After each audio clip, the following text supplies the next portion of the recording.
Sean in Vancouver, Washington. You're on with Senator Bernie Sanders. Senator Sanders, it has become something of a sick parlor game in which people sit around and make jokes about the intelligence of the average American in terms of geography and history and so forth. But in effect, what's happened over this 30-year conservative dark age is that, when people try to organize a union, the boss can just fire them.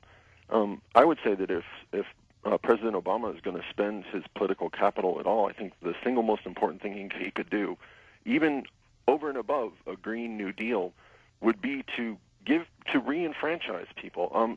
People, if they could imagine a world if someone talked about a union at Walmart and the manager who fired them went to prison.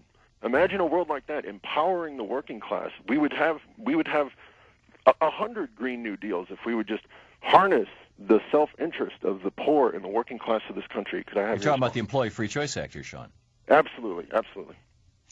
Well, and the elimination of these so-called right-to-work states. I mean, that's just ridiculous. Roll back Taft-Hartley. Exactly. Yeah. What Sean is saying is enormously important, and he's right on. Obviously, the Employee Free Choice Act is enormously important because we have millions of Americans today who want to be part of a union, who want to engage in collective bargaining, but literally can't do it right now because the deck is stacked against them. And strengthening the labor movement is not only important for people in organized labor, it's important for every American because we have to turn around this race to the bottom. We've got to start a race to the top.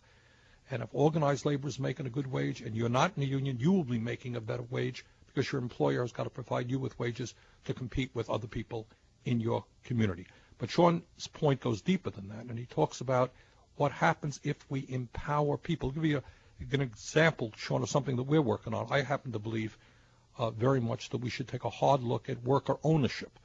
In Vermont and many Ohio, other states, we're seeing some movement toward employee ownership of the places that they are working in, where workers are sitting around making the decisions for their companies. They're excited about coming to work. They feel part of the process.